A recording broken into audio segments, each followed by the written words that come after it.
Iya, Shalom. Shalom. Shalom.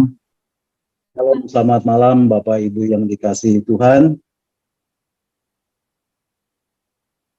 Juga kepada teman-teman yang dengan setia mendengarkan dan mengikuti lewat live streaming melalui YouTube ataupun melalui Facebook. Selamat malam. Jumpa lagi bersama saya Stefanus Diwijaya dalam renungan-renungan arti kehadiran Tuhan. Bapak Ibu, akhir-akhir ini kita mendengar berita yang sangat menghebohkan karena dikatakan tahun 2023 kita akan mengalami awan gelap. Dan itu yang membuat banyak orang menjadi khawatir di dalam menghadapi hidup ini. Tapi Bapak Ibu, satu hal yang saya mau sampaikan kepada Bapak Ibu. Apapun situasi dan kondisi yang akan terjadi, dan mungkin saat ini sudah mulai terjadi, Bapak Ibu, percayalah, Tuhan memiliki maksud dan tujuan yang mulia. Dan percayalah Bapak Ibu, ketika kita datang di hadirat Tuhan, ketika kita menyembah kepada Tuhan, maka bukan kekhawatiran yang kita temui, tapi ada damai sukacita, damai sejahtera, dan berkat-berkat Tuhan sudah disediakan buat kita yang Amin. selalu hidup mengandalkan Dia. Haleluya. Nah Bapak Ibu, oleh sebab itu, hari-hari ini kita melihat bahwa Tuhan sedang melawat banyak dari saudara-saudara kita. Khususnya kepada para penyembah-penyembahnya. Tuhan sedang melawat hidup mereka. Dan saya percaya Tuhan juga sedang melawat Bapak Ibu, saudara yang selalu setia hadir di dalam Zoom meeting malam hari. Bapak Ibu, ketika Bapak Ibu datang untuk rindu untuk menyembah Tuhan, itu Roh Kudus sedang bekerja di dalam hidup Bapak Ibu dan membawa Bapak Ibu hidup di dalam roh untuk semakin hari semakin mengerti untuk kita boleh menyembah di dalam roh dan kebenaran. Nah Bapak Ibu, satu hal yang saya mau sampaikan, bahwa di dalam penyembahan Bapak Ibu itu berharga di mata Tuhan. Amin. Penyembahan itu membuat kita memiliki akses langsung dengan Tuhan. Dan waktu Bapak Ibu menyembah, apa yang terjadi Bapak Ibu? Bapak Ibu akan semakin hari menjadi serupa dengan yang disembah. Bapak Ibu akan menjadi serupa dengan apa yang Tuhan kehendaki, yaitu serupa dengan gambaran anaknya.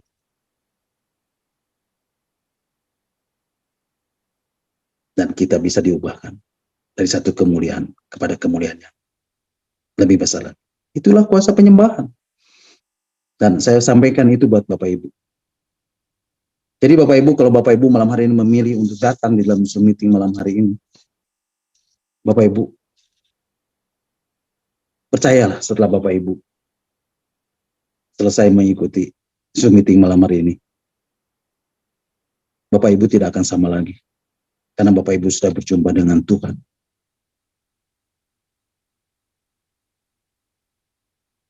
Dan tidak ada satupun dari Bapak Ibu yang tidak akan mengalami lawatan Tuhan malam hari ini. Jadi saya berharap sesuatu terjadi malam hari ini. Dan jangan biarkan malam ini menjadi malam yang biasa-biasa saja. Karena Tuhan yang kita sembah adalah Tuhan yang selalu bisa membuat sesuatu yang baru di dalam hidup kita. Amin. Nah, Bapak Ibu, malam hari ini kita akan merenungkan bagian-bagian firman Tuhan tentang arti kehadiran Tuhan bagian yang ke-100. Dan Bapak Ibu bisa mendengarkan kembali renungan-renungan arti kehadiran Tuhan yang sudah saya sampaikan melalui link Facebook atau link YouTube yang sudah Pak Hen share lewat WhatsApp Discipleship at Zoom. Bapak Ibu, malam hari ini kita akan kembali merenungkan dan membahas bagian-bagian firman Tuhan tentang arti kehadiran Tuhan bagian yang ke-100. Dan malam hari ini saya beri tema berlama-lama di hadirat Tuhan. Bapak Ibu siap diberkati oleh firman Tuhan malam hari ini? Berapa banyak yang siap diberkati? I'm ready. Haleluya. Terpujilah Tuhan. Nah Bapak Ibu, malam hari ini saya mau bawa Bapak Ibu untuk membicarakan tentang worship ini lebih jauh lagi. Yaitu mengenai roh penyembahan. Dan saya rindu untuk membagikan ini buat Bapak Ibu. Bapak Ibu, malam hari ini kita akan belajar apa itu prinsip-prinsip tentang penyembahan yang ditulis di dalam firman Tuhan. Yang Bapak Ibu harus ketahui. Supaya Bapak Ibu dapat menghampiri realita hadirat Tuhan. Dan berlama-lama di dalam hadirat Tuhan. Nah Bapak Ibu, hari-hari ini Tuhan menghendaki agar kita, Bapak Ibu saudara saya, untuk terus masuk di dalam hadirat-Nya. Dan berlama-lama di dalam hadirat-Nya. Tuhan menghendaki untuk Bapak Ibu terus masuk di dalam hadirat Tuhan. Dan berlama-lama di dalam hadirat Tuhan. Dan terus mengalami interaksi secara pribadi dengan realita hadirat Tuhan. Dan itulah yang akan membentuk kehidupan rohani Bapak Ibu. Bahwa setiap kita, orang-orang percaya, orang-orang Kristen, anak-anak Tuhan, bukan hanya sekedar kita merasakan hadirat Tuhan. Tetapi lebih dari itu, Tuhan mau Bapak Ibu untuk menjadi sahabatnya. Seperti yang Pak Hen sedang bahas, yaitu mengenai menjadi sahabat karib Allah. Mungkin Bapak Ibu bertanya, apakah itu tidak berkelebihan menjadi sahabat Tuhan? Tidak Bapak Ibu. Kalau Bapak Ibu perhatikan di dalam renungan arti kehadiran Tuhan yang pernah saya sampaikan mengenai intimacy with God, ini adalah tingkatan kedua setelah Bapak Ibu menerima Yesus sebagai juru selamat, yaitu menjadi sahabat Tuhan. Nah Bapak Ibu, saya percaya pada waktu Bapak Ibu menjalani perjalanan hidup rohani Bapak Ibu, dan Bapak Ibu terus masuk di dalam hadirat Tuhan dan mengejar realita hadirat Tuhan, maka Bapak Ibu akan mengalami ada banyak pekerjaan roh dan dinamika roh di dalam kehidupan Bapak Ibu. Amin. Dan roh itulah yang akan terus bekerja secara simultan, secara terus-menerus di dalam kehidupan Bapak Ibu. Dan Bapak Ibu akan mengalami penyingkapan tentang isi hati Tuhan. Bapak Ibu akan mengalami bagaimana janji-janji Tuhan terus dinyatakan di dalam kehidupan Bapak Ibu. Dan Tuhan akan menyatakan bahwa apa yang Dia janjikan pasti akan tergenapi. Dan Bapak Ibu pasti akan mengalaminya. Amin. Oleh karena itu saya mau mengajak Bapak Ibu, ayo terus untuk mengembangkan iman Bapak Ibu. Saya rindu Bapak Ibu untuk mau mengembangkan konsep berpikir, dasar keyakinan dan sikap hati Bapak Ibu. Belajarlah untuk mulai meyakini bahwa betul-betul Tuhan memposisikan Bapak Ibu menjadi sahabat Tuhan. Bapak Ibu, ada satu aspek yang harus Bapak Ibu munculkan di dalam hidup Bapak Ibu. Dan saya mau Bapak Ibu untuk belajar menumbuhkan sebuah sikap hati. Saya mau Bapak Ibu untuk belajar mengembangkan sebuah sikap hati, yaitu kemauan, kerinduan, tekad untuk berlama-lama di dalam hadirat Tuhan. Bapak Ibu, ada banyak dari antara Bapak Ibu ketika Bapak Ibu mengalami Tuhan, ketika Bapak Ibu berdoa, ketika Bapak Ibu menyembah, dan sekali waktu Bapak Ibu mengalami jamahan Tuhan, Dan hanya sekejap saja, beberapa menit saja, Bapak Ibu langsung mengakhiri doa dan penyembahan Bapak Ibu. Tapi saya mengendaki saat ini, ayo, sekali lagi Bapak Ibu, belajar untuk mengembangkan iman Bapak Ibu, sikap hati Bapak Ibu. Karena Bapak Ibu sudah menjadi sahabat Tuhan. Dan Tuhan mau mencurahkan isi hatinya. Dia ingin mencurahkan isi hatinya kepada Bapak Ibu. Kepada para pelayan-pelayan Tuhan. Karena banyak agenda Tuhan yang sampai saat ini tidak pernah terkomunikasikan. Karena banyak dari Bapak Ibu, banyak daripada pelayan Tuhan yang tidak spend time, yang tidak meluangkan waktu, dan tidak berlama-lama di hadirat Tuhan. Bapak Ibu, sebenarnya Tuhan ingin menyampaikan apa yang menjadi kerinduan dan isi hatinya yang terdalam kepada Bapak Ibu. Tetapi karena Bapak Ibu selama ini tidak menciptakan momen di mana Tuhan punya keleluasaan untuk berbicara dari hatinya yang terdalam kepada Bapak Ibu, maka isi hati Tuhan tidak pernah terkomunikasikan. Sehingga akibat yang menjadi agenda adalah rencana Tuhan itu tertunda. Tapi saya percaya Bapak Ibu, sekaranglah saatnya Tuhan memiliki keleluasaan untuk berbicara lebih lagi kepada kita untuk bisa mengkomunikasikan isi hatinya. Bahkan hal yang selama ini masih tersembunyi di kedalaman hati Tuhan. Dan Roh Kuduslah yang akan membawa kita. Roh Kuduslah yang akan menolong kita untuk mengetahui isi hati Tuhan. Amin. Nah Bapak Ibu, sebagai sahabat, Tuhan berkata, aku akan memberitahukan segala sesuatu yang ada dalam isi hatiku kepadamu. Sama seperti kepada Abraham. Karena Abraham disebut sahabat Tuhan. Maka tidak ada lagi rahasia antara Abraham dan Allah. Nah Bapak Ibu, mari kita belajar membangun sikap hati yang mau berlama-lama di hadirat Tuhan. Dan pastikan kita membangun sebuah sikap hati yang mau terus-menerus berada di dalam hadirat Tuhan. Untuk menahan Tuhan lebih lama lagi. Menahan realita hadirat Tuhan untuk lebih lama lagi. Bisa memenuhi pikiran dan hati kita. Sehingga Tuhan mulai mengutarakan isi hatinya kepada kita. Dan menyampaikan apa yang menjadi kedalaman isi hatinya. Mari Bapak Ibu, kita akan mempelajarinya di dalam Alkitab. Dan kita akan membacanya di dalam Injil Yohanes pasal yang keempat. Dan saya akan membacanya mulai ayat yang ke-21 sampai ayat ke-24. Injil Yohanes pasal yang keempat ayat 21 sampai 24 mengatakan, kata Yesus kepadanya, percayalah kepadaku, hai perempuan, saatnya akan tiba bahwa kamu akan menyembah Bapa bukan di gunung ini dan bukan juga di Yerusalem. Ayat 22. Kamu menyembah apa yang tidak kamu kenal, kami menyembah apa yang kami kenal. Sebab keselamatan datang dari bangsa Yahudi.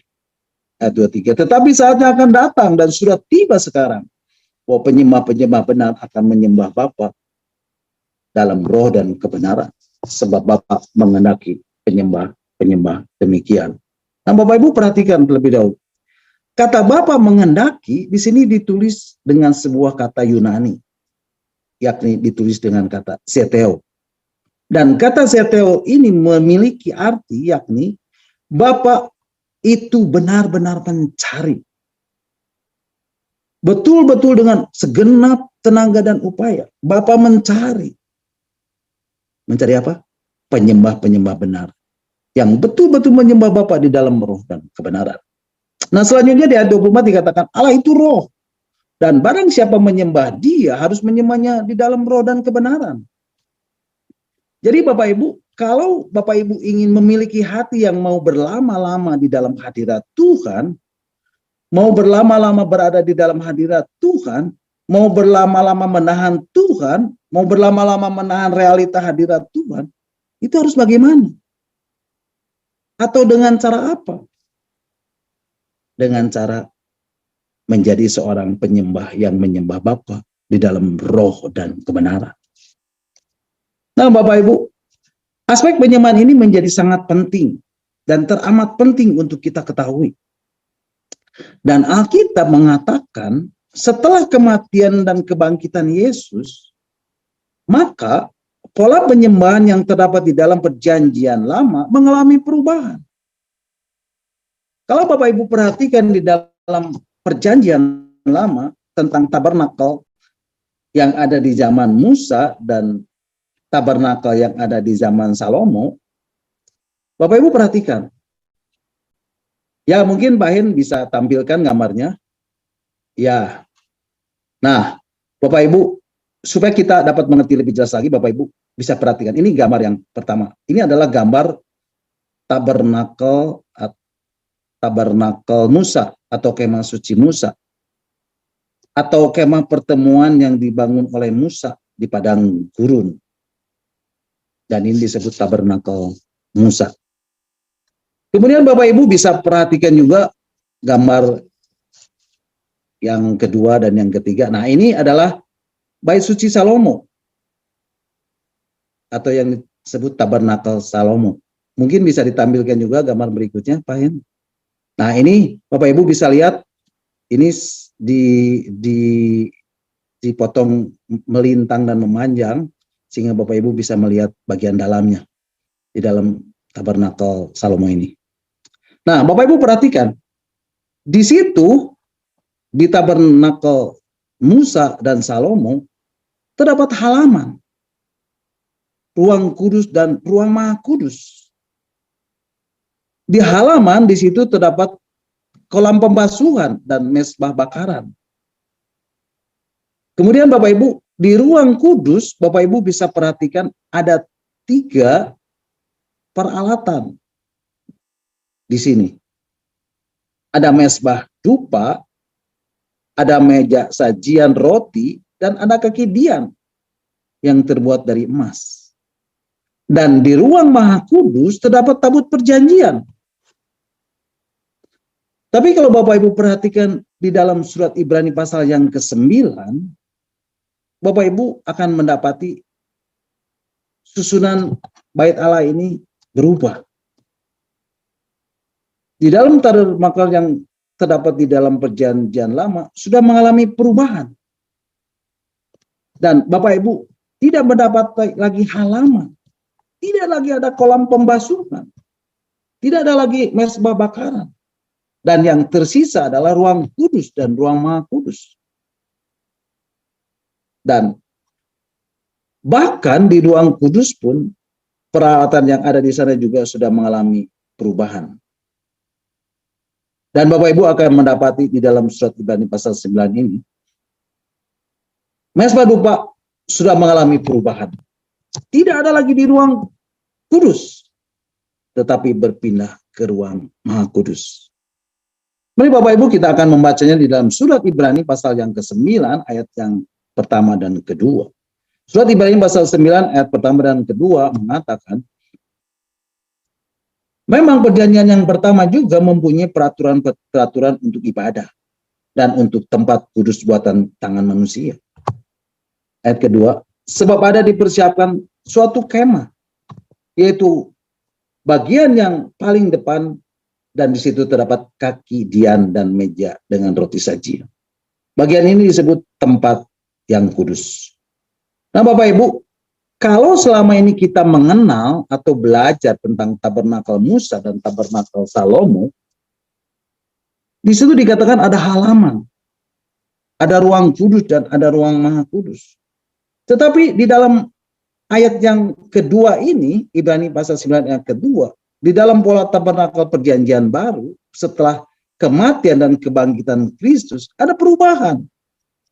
Firman Tuhan mengatakan sebab ada dipersiapkan satu kemah, yaitu bagian yang paling depan, dan di situ terdapat kaki dian dan meja dengan roti sajian. Bagian ini disebut tempat yang kudus atau ruang kudus.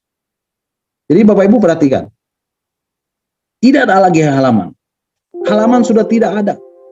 Kenapa Bapak Ibu?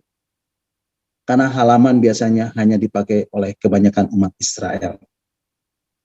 Sedangkan ruang kudus dan ruang maha kudus hanya dimasuki oleh para imam. Dan orang-orang biasa tidak diperbolehkan masuk ruang maha kudus, ruang kudus. Dan imam biasa pun tidak boleh masuk ke ruang Maha Kudus. Tapi Bapak Ibu perhatikan, Alkitab mengatakan di dalam surat 1 Petrus pasal yang kedua ayat yang ke-9. Nah Bapak Ibu mari kita akan membacanya. Surat 1 Petrus pasal yang kedua ayat 9 mengatakan, tetapi kamulah bangsa yang terpilih, imamat yang rajani, bangsa yang kudus, umat kepunyaan Allah sendiri. Supaya kamu memberitakan perbuatan-perbuatan yang besar dari Dia, yang telah memanggil kamu keluar dari kegelapan kepada terang yang ajaib. Bapak Ibu, siapa yang disebut dengan imamat rajani? Apa yang dimaksud dengan imamat rajani? Kita, orang-orang percaya yang telah menerima Yesus sebagai juru selamat. Kita yang telah dilahirkan kembali oleh Roh. Kita, Bapak Ibu Saudara dan saya, kitalah imamat rajani. Bapak Ibu Saudara dan saya bukanlah lagi orang biasa, tetapi Bapak Ibu telah menjadi para imam yang berkerajaan. Amin. Amin. Amin. Itu sebabnya di dalam pola ibadah di dalam perjanjian baru, Tuhan tidak membutuhkan lagi yang namanya halaman. Karena semua kita, Bapak Ibu Saudara dan saya adalah para imam. Yang setuju katakan amin. Yes. Amin. Ya. Lewat kematian dan kebangkitan Yesuslah kita, Bapak Ibu Saudara dan saya, memiliki posisi sebagai imam. Haleluya. Terpujilah Tuhan. Bapak Ibu perhatikan, ketika Bapak Ibu Saudara dan saya bertobat, ketika Bapak Ibu Saudara dan saya memberi diri untuk mengalami kelahiran baru, seketika itu juga Bapak Ibu Saudara dan saya bukan saja hanya disebut anak-anak Allah. Seketika itu juga Bapak Ibu Saudara dan saya bukan saja hanya disebut sebagai ciptaan yang baru, tapi Bapak Ibu juga mempunyai posisi sebagai seorang imam. Bapak Ibu Saudara dan saya adalah para imam yang berkerajaan.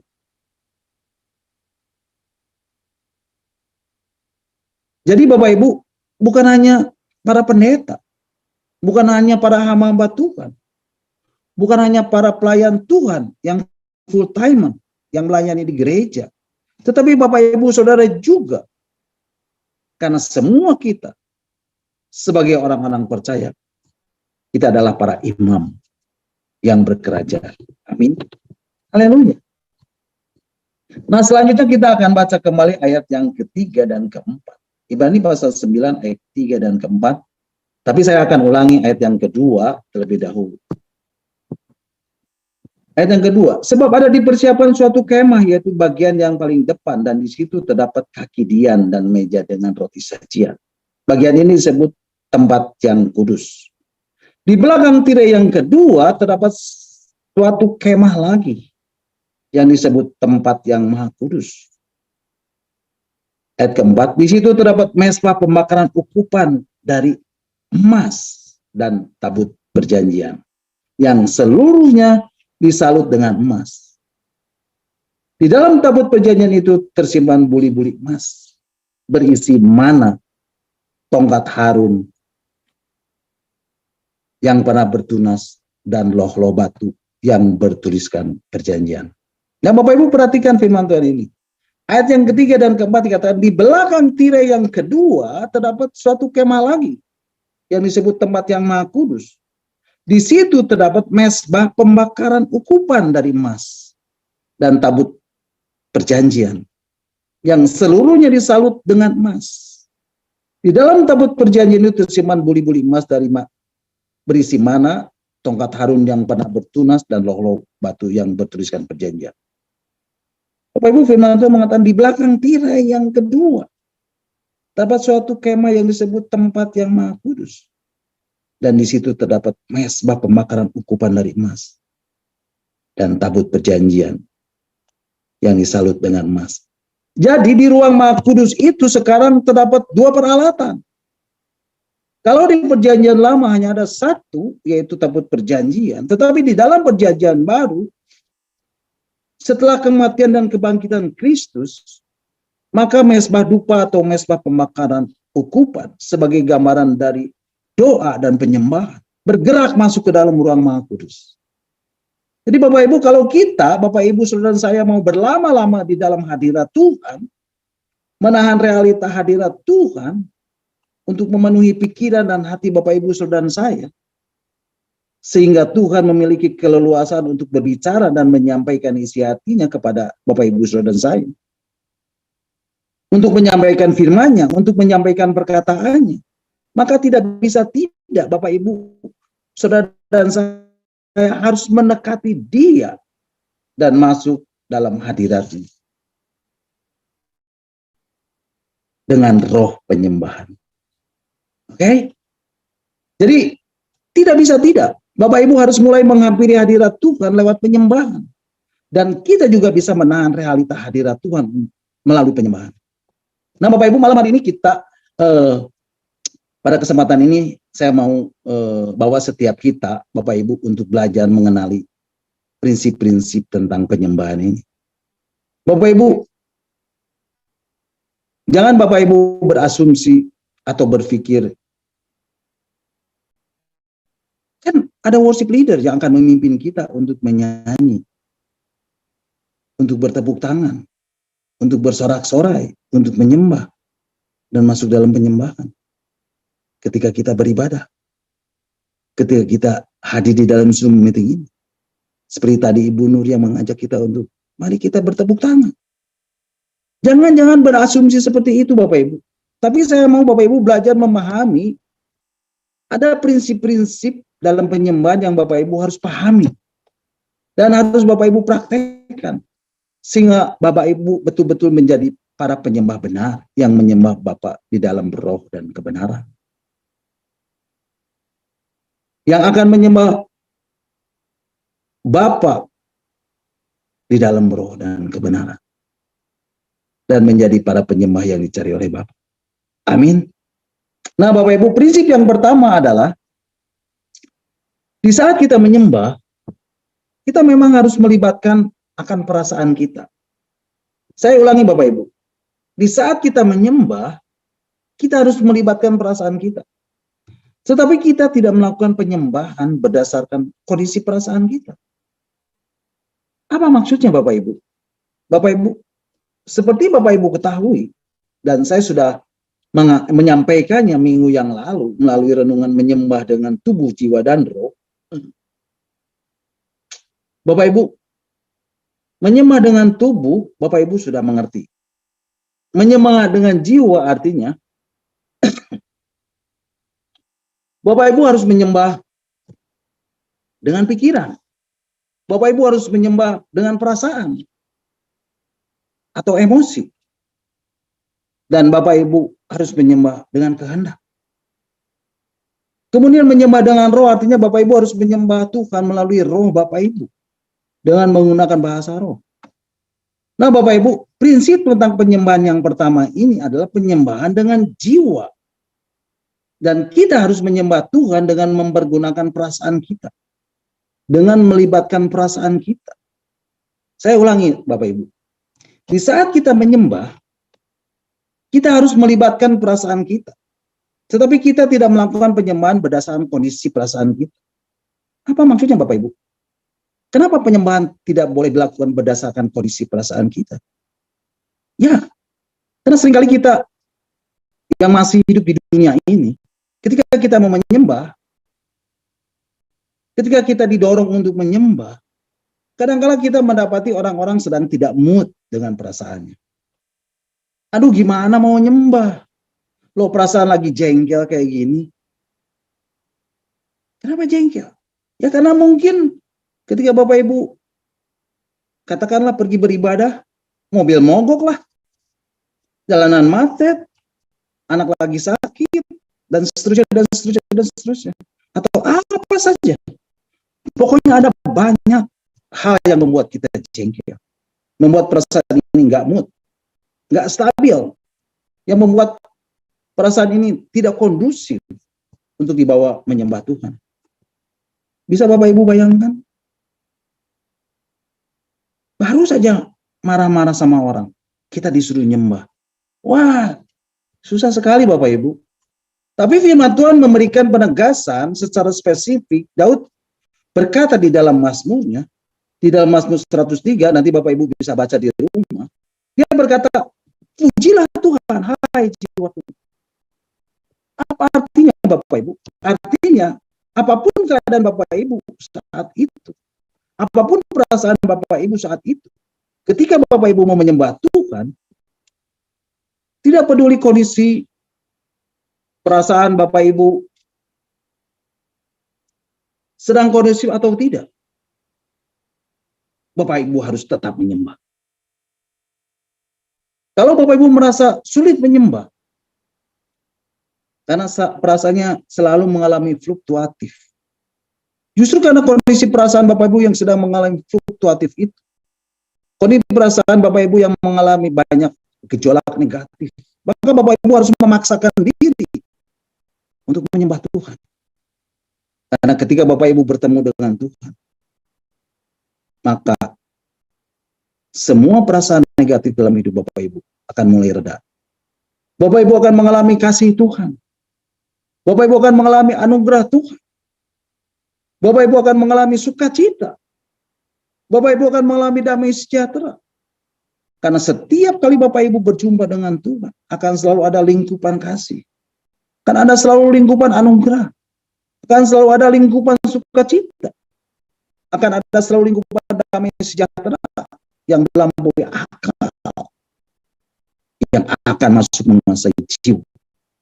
Itu pikiran, perasaan, dan kehendak Bapak Ibu. Dan akan masuk menguasai roh Bapak Ibu. Sehingga kegunaan yang Bapak Ibu alami dan berbagai gejolak perasaan negatif yang Bapak Ibu rasakan akan begitu saja dengan mudah sirna, hilang, dan berganti menjadi sukacita dan damai sejahtera. Ucapan syukur dan berbagai perasaan positif lainnya. Amin Bapak Ibu. Nah, di dalam prinsip tentang menyembah bagian yang pertama ini dikatakan, di saat Bapak Ibu menyembah, Bapak Ibu harus melibatkan perasaan Bapak Ibu di dalam penyembahan ini. Nah Bapak Ibu, saya mau mendorong Bapak Ibu untuk belajar memahami dan melakukan tentang prinsip ini. Karena di saat Bapak Ibu menyembah, memang Bapak Ibu harus melibatkan perasaan Bapak Ibu.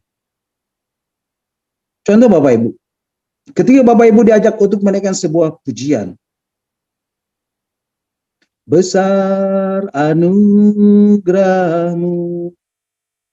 berlimpah kasih-Mu, semakin hari semakin bertambah, besar anugerahmu. Nah, kalau Bapak Ibu menerapkan prinsip pertama tentang penyembahan ini, di dalam penyembahan kita memang harus melibatkan perasaan kita. Jadi Bapak Ibu, ketika Bapak Ibu menaikkan pujian, maka Bapak Ibu harus mentuning perasaan Bapak Ibu dan harus disesuaikan dengan pujian yang akan Bapak Ibu naikkan ini. Bapak Ibu jangan menyanyikan lagu besar anugerahmu, tapi dengan muka yang murah. Tapi Bapak Ibu harus menyanyikannya dengan penuh ucapan syukur. Amin. Wah Pak, bagaimana mau mengucap syukur orang lagi jengkel? Nah, itu dia Bapak Ibu. Bapak Ibu harus sadar bahwa Bapak Ibu punya kuasa atas perasaan Bapak Ibu. Amin. Bapak Ibu punya perasaan ini jangan sampai menguasai hidup Bapak Ibu. Itu sebabnya prinsip pertama di dalam penyembahan mengatakan kita tidak melakukan penyembahan berdasarkan kondisi perasaan kita. Bukan berarti kalau kondisi perasaan Bapak Ibu lagi bagus, Bapak Ibu nyembah. Dan kondisi perasaan Bapak Ibu lagi jelek, lagi enggak mood, mohon maaf, Bapak Ibu nggak nyembah. Bukan begitu Bapak Ibu. Tapi Bapak Ibu harus mendisiplin diri Bapak Ibu, mendisiplin perasaan Bapak Ibu. Dan jangan biarkan perasaan negatif bergejolak. berkecamuk dalam batin Bapak Ibu dan menguasai diri Bapak Ibu. Tetapi sebaliknya Bapak Ibu harus menguasai diri Bapak Ibu, menguasai perasaan negatif yang ada dari Bapak Ibu. Oleh sebab itu saya mendorong Bapak Ibu, ayo latih diri Bapak Ibu ketika ada di dalam penyembahan. Walaupun awalnya Bapak Ibu menyembah seakan-akan koneksi hati Bapak Ibu sangat berhangat sekali.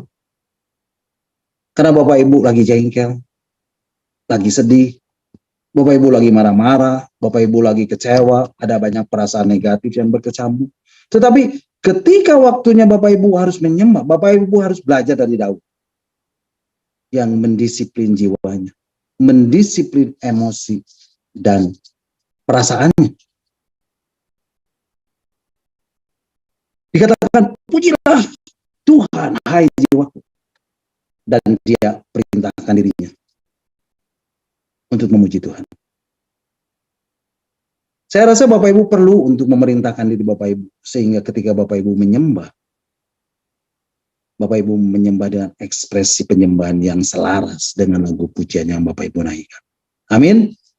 Bapak Ibu, ketika kita menaikkan lagu besar anugerahmu, pastikan Bapak Ibu perintahkan jiwa Bapak Ibu.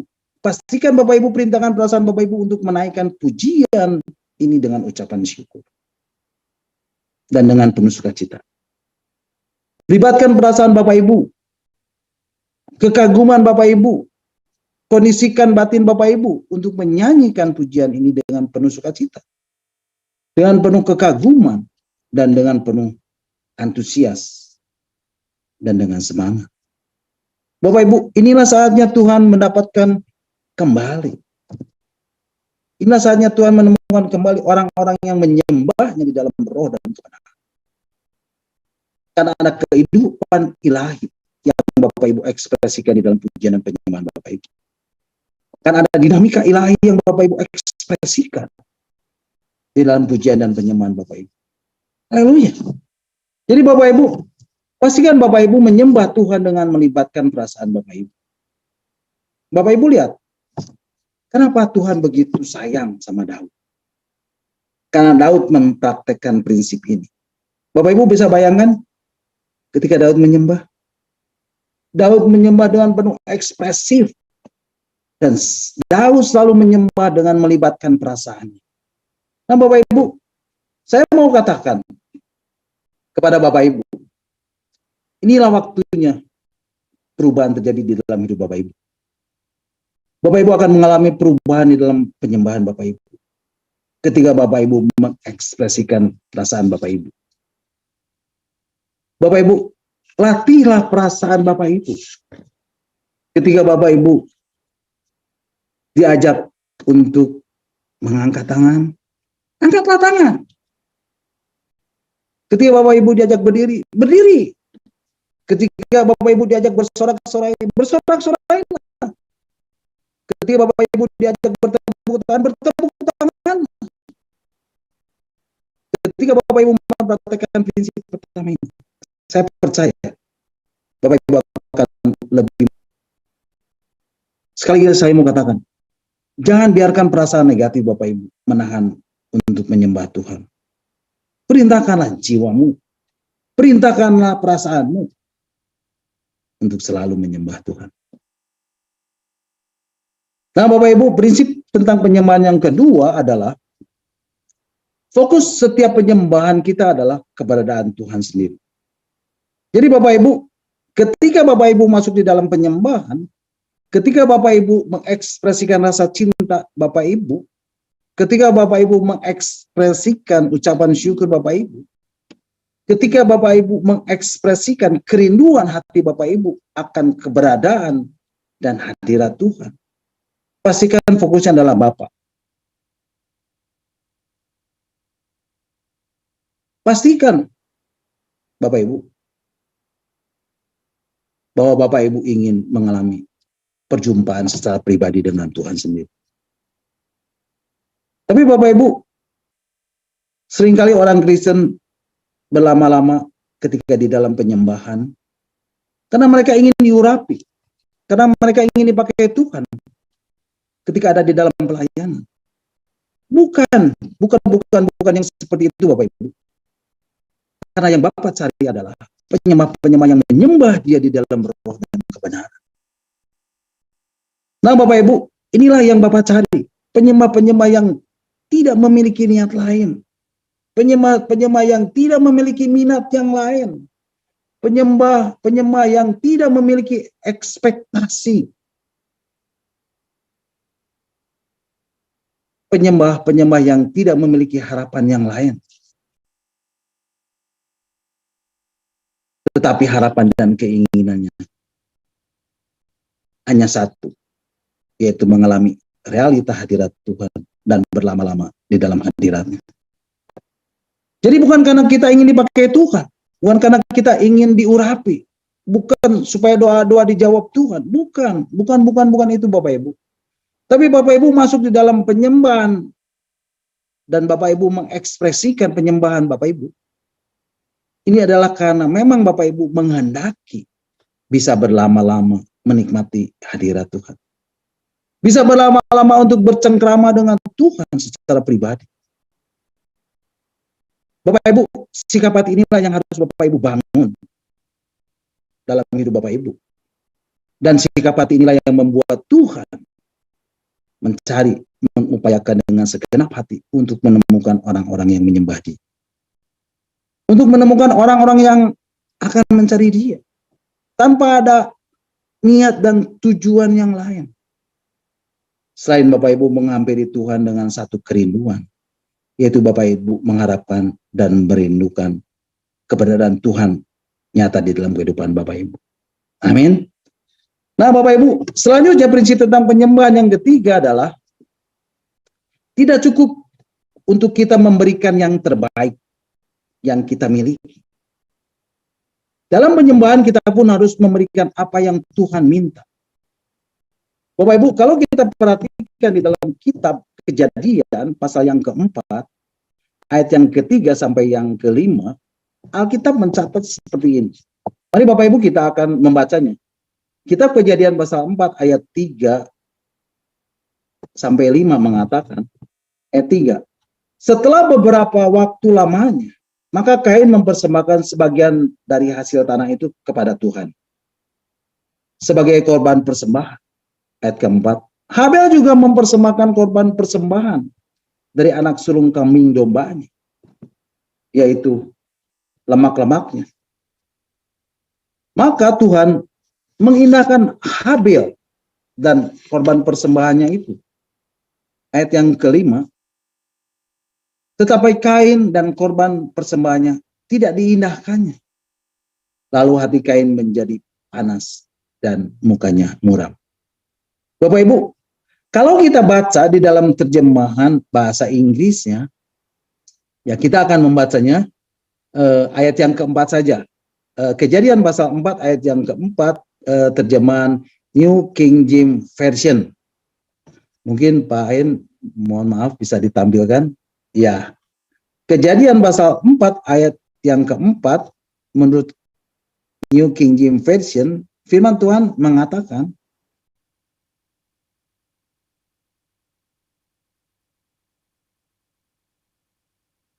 ya, Abel also brought of the firstborn of his flock and of their fat. And the Lord respected Abel and his offering.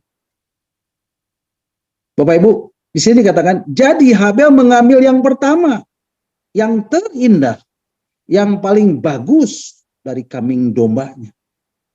Ia membawa bagian yang terbaik dari kambing dombanya. Ya, yang terbaik. Dan Tuhan mengindahkan Habel dan korban persembahannya itu. Bapak Ibu perhatikan, di sini kita belajar sesuatu. Karena sering kali kita ingin memberikan yang terbaik. Tetapi menurut versinya kita. Kain memberikan yang terbaik menurut versinya dia. Tapi Habel memberikan yang terbaik menurut versinya Tuhan.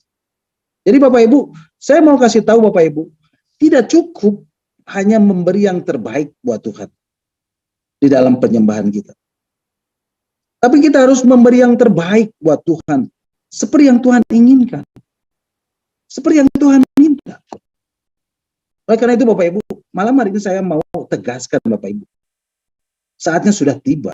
Mari kita mempraktekkan prinsip tentang penyembahan ini. Ketika kita menaikkan penyembahan kita, ketika kita menyembah Tuhan, pastikan kita tidak menyembah Tuhan dengan konsep berpikir sendiri. Karena saya mendapati ada banyak yang menyembah Tuhan dengan konsep berpikir, dengan pemahaman dan filosofi yang dia miliki sendiri. Nah Bapak Ibu, Kain ditolak penyembahannya karena Kain mencoba memberi persembahannya seperti yang dia mau. Tetapi Habel diterima persembahannya karena Habel memberi persembahan seperti yang Tuhan inginkan. Bapak Ibu, saya mendorong Bapak Ibu, ketika Bapak Ibu masuk di dalam penyembahan, Bapak Ibu belajar mengikuti apa yang menjadi kemauan dan keinginan Tuhan di dalam diri Bapak Ibu. Bapak Ibu harus belajar taat kepada kehendak Tuhan. Karena penyembahan adalah sikap hati taat kepada Tuhan. Worship is obedience. Bapak Ibu masih ingat tentang hal yang kedua dari worship ini? Ya, obedience, ketaatan. Nah Bapak Ibu, di dalam kitab Kejadian pasal 22 ayat yang kedua dikatakan, Kejadian pasal yang ke-22 ayat yang kedua, di situ dikatakan firman-Nya, ambillah anakmu yang tunggal itu, yang engkau kasihi, yakni Ishak. Pergilah ke tanah Moria dan persembahkanlah dia di sana sebagai korban bakaran pada salah satu gunung yang akan kukatakan kepadamu. Nah, Bapak Ibu perhatikan, Tuhan memerintahkan Abraham untuk membawa Ishak, anak satu-satunya yang merupakan anak perjanjian itu, untuk pergi ke tanah Moria untuk dipersembahkan sebagai korban bakaran di salah satu gunung untuk Tuhan.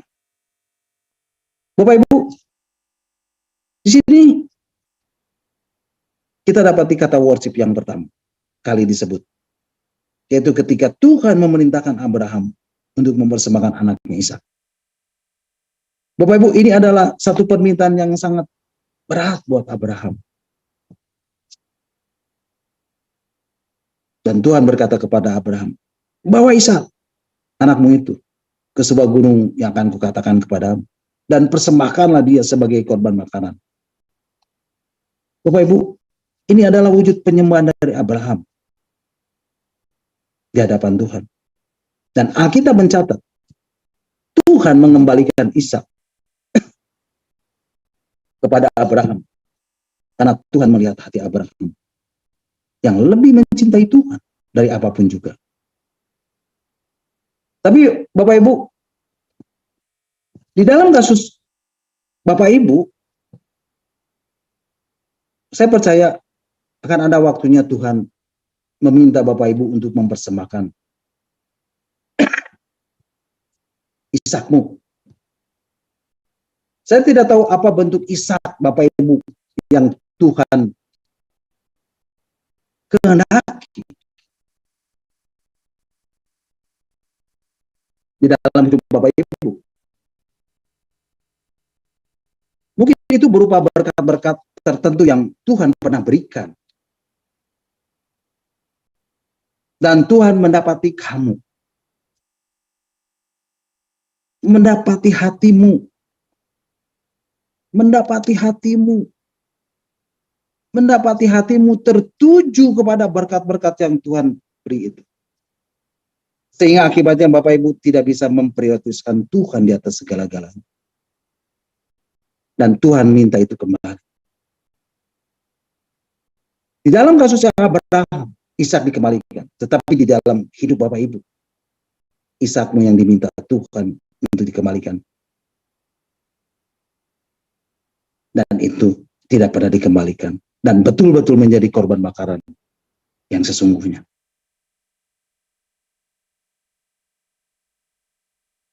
Tetapi Bapak Ibu percayalah, kalau itu Bapak Ibu alami dalam hidup Bapak Ibu,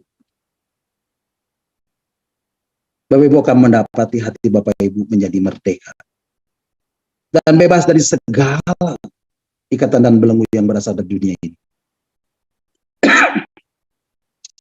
Karena ketika Bapak Ibu lebih mencintai berkat daripada sang pemberi berkat, maka Bapak Ibu sedang melanggar ketetapan yang Tuhan berikan. Pastikan Bapak Ibu tidak akan pernah mencintai berkat lebih daripada sang pemberi berkat. Amin. Pastikan Bapak Ibu tidak mengejar janji-janji Tuhan melebihi mengejar realita hadirat Tuhan. Amin. Kalau Bapak Ibu mengejar janji-janjinya dan Bapak Ibu mendapati janji-janji itu tergenapi, satu hal yang perlu Bapak Ibu tahu, hal itu cemburu. Tuhan tidak menghendaki hati Bapak Ibu beralih dari Dia kepada yang lain. Biarlah hatimu terus tertuju kepada Dia. Karena saya mau Bapak Ibu menyadari bahwa di dalam penyembahan, dan ini ada prinsip tentang penyembahan yang ketiga, Bapak Ibu tidak cukup memberi yang terbaik menurut Bapak Ibu, tetapi Bapak Ibu harus memberi sesuai dengan apa yang Tuhan inginkan. Kalau Tuhan menginginkan hidupmu, berikanlah itu. Kalau Tuhan menginginkan Ishakmu yang telah Dia berikan kepada Bapak Ibu, serahkanlah itu kembali kepadanya. Karena semua yang berasal dari Tuhan sudah seharusnya kembali kepada Tuhan.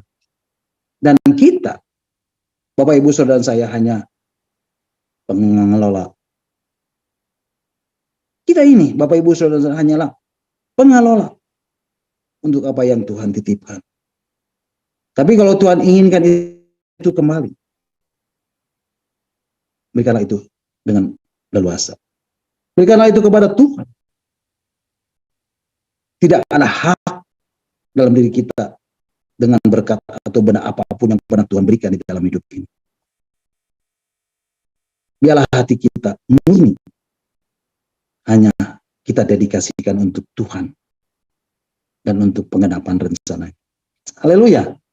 Nah Bapak Ibu, prinsip tentang penyembahan yang keempat, dan ini yang terakhir, adalah di dalam penyembahan kita menghampiri Bapa melalui kesempurnaan korban Kristus. Melalui korban Yesus yang sempurna. Dan bukan karena keberhasilan dan kesuksesan kita, tetapi karena korban Yesus yang sempurna. Mari Bapak Ibu kita akan membacanya di dalam surat Ibrani pasal yang ke-9 ayat 19 sampai ke-22. Surat Ibrani pasal 9 ayat 19 sampai 22. Di situ dikatakan, jadi saudara-saudara, oleh darah Yesus kita sekarang penuh keberanian dapat masuk ke dalam tempat kudus. Karena Ia telah membuka jalan yang baru dan yang hidup bagi kita melalui tabir, yaitu dirinya sendiri. Dan kita mempunyai seorang imam besar sebagai kepala rumah Allah. Ayat 22. Karena itu, marilah kita menghadap Allah dengan hati yang tulus ikhlas dan keyakinan iman yang teguh. Oleh karena hati kita telah dibersihkan dari hati nurani yang jahat, dan tubuh kita telah dibasuh dengan air yang murni. Amin.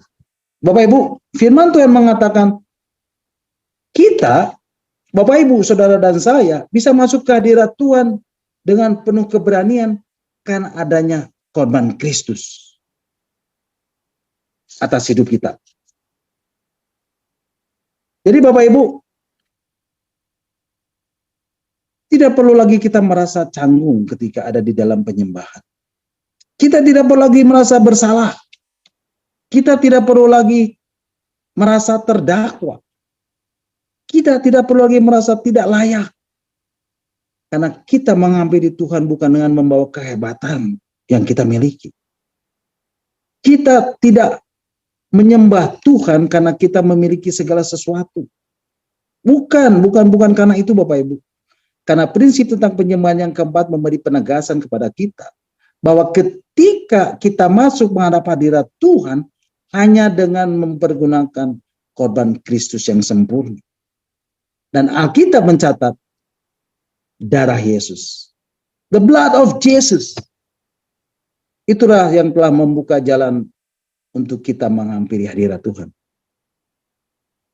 Yesus yang telah membelah tabir bait Allah. Yaitu melalui korban dirinya di atas kayu salib. Dan itulah yang melayakkan kita masuk ke dalam ruang maha kudusnya Tuhan. Haleluya. Terpujilah Tuhan. Bapak Ibu, kalau orang lain mencoba menghampiri Tuhan dengan mempergunakan kemampuan dan kekuatan sendiri, itu pasti gagal. Karena Allah itu roh. Dan dia juga Allah yang sempurna.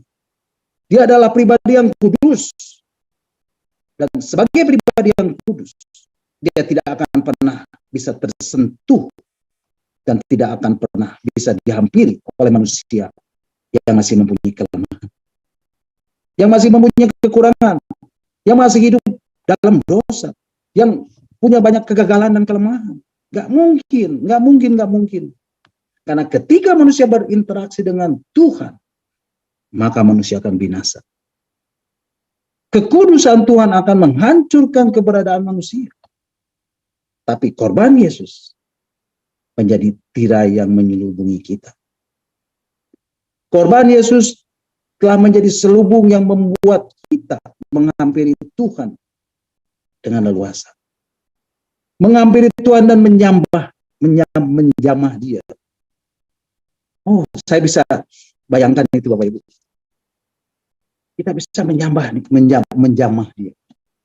Bapak Ibu, walaupun saya mau mencoba menggambarkan, walaupun ini tidak akurat, saya ingin memberikan penjelasan buat Bapak Ibu.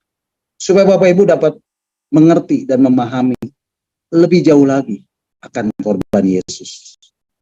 Dan hanya darah Yesus, the blood of Jesus, itulah yang menyelubungi Bapak Ibu datang menghampiri hadirat Tuhan.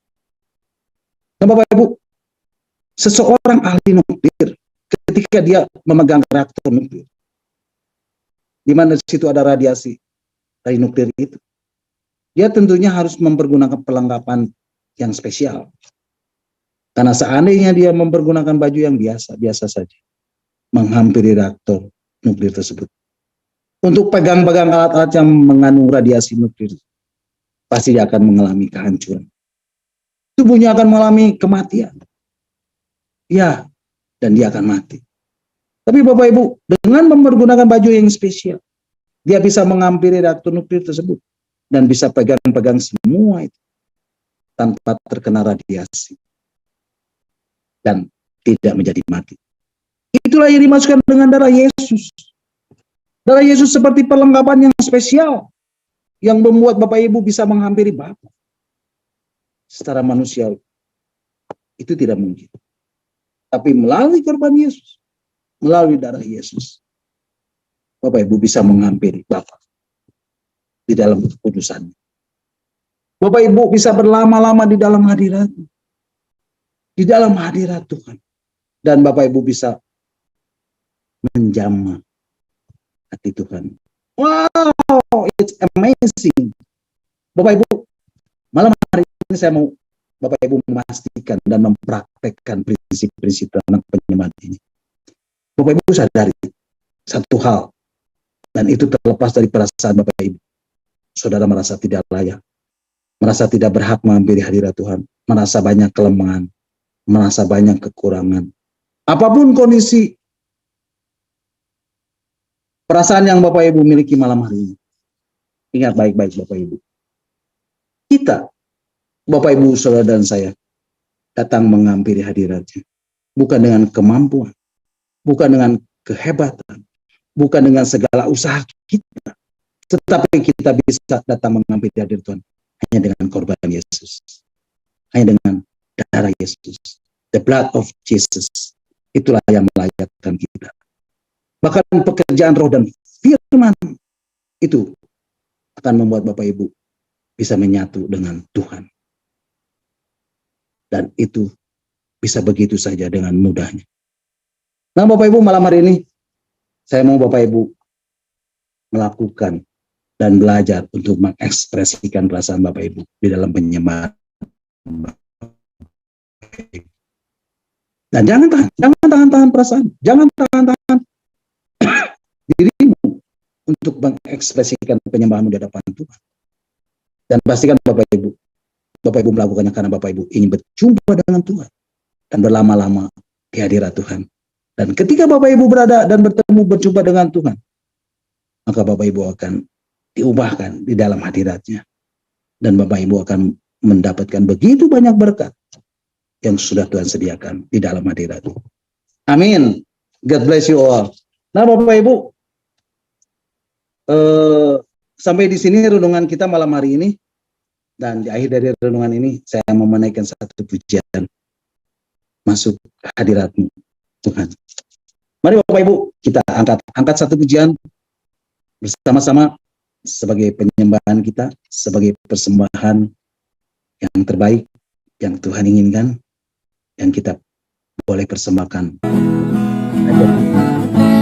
Yesus Kristus Tuhan. Mari kita naikkan pujiannya bersama-sama.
Amin.